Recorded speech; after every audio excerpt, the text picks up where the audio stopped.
Sanibona. Le mashi engiyibeka la phezulu ngomhla ka 31 July izobe kunemashi esuka eCrossing eLovu iyophuma eSiphingo. Izohamba ngomgwaqo omkhulu ke le mashi. Le mashi niyamenywa nonke bafethu eLovu niphume ngobuningi benu. Ufelekisi, iMango, uMbombolo, uMakhutha, Adams, number 5, Lotus Park, Siphingo, ngoba le mashi imemorandum iyo isubmita eSiphingo. Inhloso ukuthi isubmit eSiphingo ngoba iSiphingo isona sonke thina la kulezi ndawo engiyibalile. Isiphingo isona esiphakela thina sonke. So ingakho ke imashi iyophela eSiphingo. La sofike sisubmit khona imemorandum kumphathi stage waseSiphingo lapha ya kaMasipala kaMetropolis. So ikhona la sihambisa khona imemorandum. Bafethu kukude ikude lelo ntuzana ngicela ningawarisheki mase nibuya ntambama. Kuzoba khona imoto akhona ama taxi azobethatha abantu namabhasi ababuyela ezindlini ngoba kukude. iLovu izobe nayo belentuzana Makhutha bazobe bekhona abantu iAdams. Okusho nje izobe zikhona imoto ezizobe zibaphindisa abantu mase sekuphindelwe emuva. So ilapho ke la ngifuna ukucacisa khona ukuze abantu bangathi le ndlela ende kangaka uzobuya ngani. No, ikhona i-transport esizoyihlelela abantu mase kufanele babuye lapha ya babuyele emuva. Okay, siqhubeke ke sidlule. Into eyenza ukuthi le mashi ihambe indawo engaka ingoba sifuna ukuqala ioperation siyabaqoqisa. Le operation ethi siyabaqoqisa sobe siqala eLovu. Sibaphusha sophuma nabo phansi. Sibaphusha koAdams, sibaphusha koFolweni, sibaphusha yonke indawo la. But ngeke phela sikwazi ukuthi sikwenze ngesikhathi esisodwa endaweni eyodwa kwenzeke nga one day. Phela nani njalo. Sizoqala kodwa eLovu ngizama ukucacisa ukuthi sizoqala eLovu.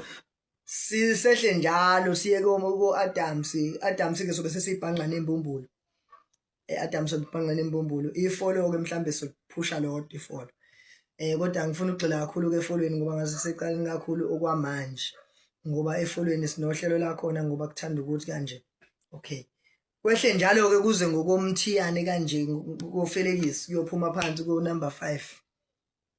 Yophuma phansi ko Lotus Park so besibaphusha lapho ngale operation. So le operation sizoyiqala ukuyenza ngomhla ka1 so besilungisela i-operation ukuthi sizoyiqala nini kodwa ngomhla ka1 so besiqala kona ngoba siyazi ukuthi abantu makuyi mash abanye sebeyanqena ukuhamba indaba emash ngoba ufike kumashwe ngakusasa basale bevule. Siyazi ke thina ukuthi kwenzeka kanjalo vele. So sizomasha ke sihambisa imemorandum ayithathe umphathi stage. Leyo memorandum esobe sihambisile senzele ukuthi masibaphusha ngala bangafiki bahlale lapha eSiphingo. Yabo ngoba sizobaphusha ngoba hayi lezi zinto ezizofuna ukuze ziphushwe. Sizobaphusha ke sobe senze operation siyabaqoqisa sibaqoqise bonke. So ningawarisheki ke bafethu siyanicela nonke ngomhla ka 31 niphelele ngobuningi benu kule mashi le laphezulu. Siyanimema bafethu nisondele sihambise le memorandum ngoba yonke into fanele siyenze ngomthetho. So imashi peaceful march bafethu. Abaningi bayithatha kancane ke lento yemarch makuthiwa peaceful march. So ngiyanicela ibalekile ngoba sisuke sihambisa ikhalo zethu kaMasipala. So siyazi uMasipala ngeke ukwazi ukuvela ubakhiphise labantu. So lo sitshela indaba nokuthi ya ngeke sikwenze ngendlela engekho emthethweni. Kodwa phela indlela esoyenza ngayo sizobe sibaqoqisa impahla sokwenza neoperation ezothi nje siyakuqoqisa safika kuwena siyakuqoqisa sizoyiqala le operation eLovu kusukela ngomhla ka1 kuya komhla ka5 so besiqala le proper leyo ntuzana nje ukuthi siyabakhipha.